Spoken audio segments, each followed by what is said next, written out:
ಎಚ್ಚರಿಸು ನಿಜ ತಿಳಿಸು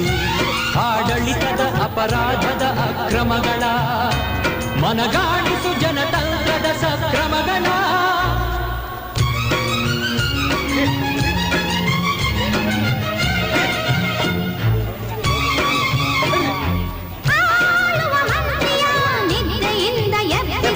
ತೂಗುವ ಕತ್ತಿಯ ತಲೆಯ ಮೇಲೆ ತೂಗಿಸು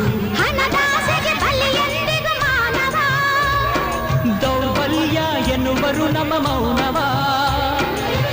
ಹಗಲಿರುಳೆಂಬುದಿಲ್ಲ ಕಾಯೋ ಕಣ್ಣಿಗೆ ಅಪ್ಪರಿಸು ದೃಢೀಕರಿಸು